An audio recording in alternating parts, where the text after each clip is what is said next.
ډېره مننه. ما خو فقط سلی پښتون او په نړیواله په قامي او داسې نورو ژبو په نړیواله په قامي او داسې نورو ژبو د او او نه او داسې ډېر ټکي وجلي پښتون.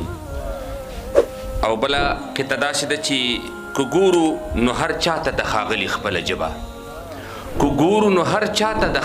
خپله ژبه که مونږ یو نو مونږ د داغلي خپله ژبه او یا نه راځي یا خدای ګو داسې ښکاري پې شرمیږو یا نه راځي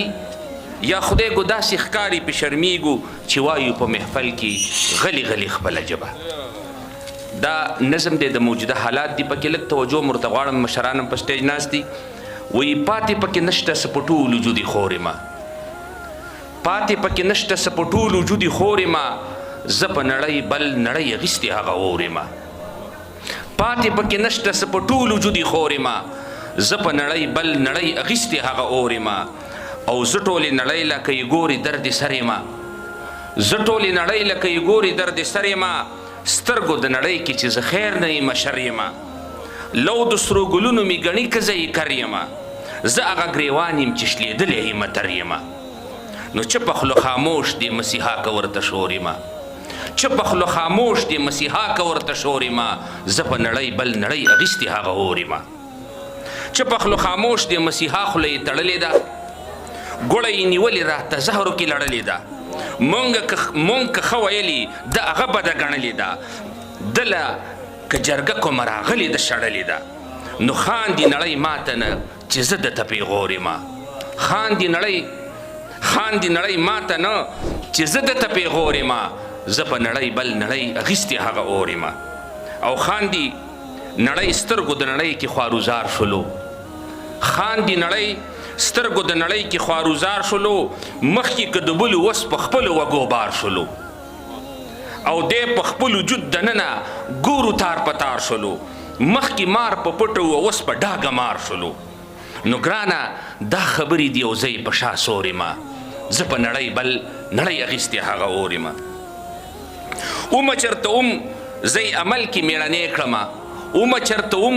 عمل کې مېړنی کړمه زه یې په شته کور او په محلت کې غرسنې کړمه مرګ ته جړغونی نه یې مرګ ته خندنې کړمه او مرګ ته جړغونی نه یې مرګ ته خندنې کړمه نو ځمکه د افغاني مغلي مدر لګورې ما زه په نړۍ بل نړۍ اخیستې هغه اور یمه ځمکه د افغاني تاریخ کې ځلېدلی یم تل د ځان سره د بل په وینو لمبېدلی یم دا منمه ډېره نه زه کمه خندېدلی یم ډېر مې جړولي دي که خپله جړېدلی یم نو پور را باندې نشته زه په ټوله نړۍ پور یمه زه په نړۍ بل نړۍ اخیستې هغه اور یمه نو پور را باندې نشته چې غلام یمه ازاد یمه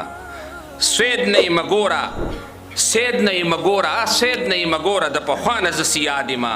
زه په توریالي او ننګیالي تاریخ کې یاد یمه تل زه وفادار د خپلې خاورې او هیواد یمه نو مزي مې د چل اسې شلولي نه دي زور یمه زه په نړۍ بل نړۍ اخیستې هغه اور یمه اخري بند دی چې مزي مې شلولي د اورنګ او د پیرنګ دي تل ګوره بیراغونه پورته کړي مې د ننګ دي تل دنګي حوصلې لرو کورونه کوم ړنګ دي تل توري که مو دي نو توري زنګ نو توري رنګ دي تل نو غږ طالبه سپورو ته په سپوره ژبه سپور یمه زه په نړۍ بل نړۍ اخیستې هغه اور یمه پاتې پکې نشته څه په ټول وجودي خور یمه زه په نړۍ بل نړۍ اخیستې هغه اور یمه. ډېره مننه.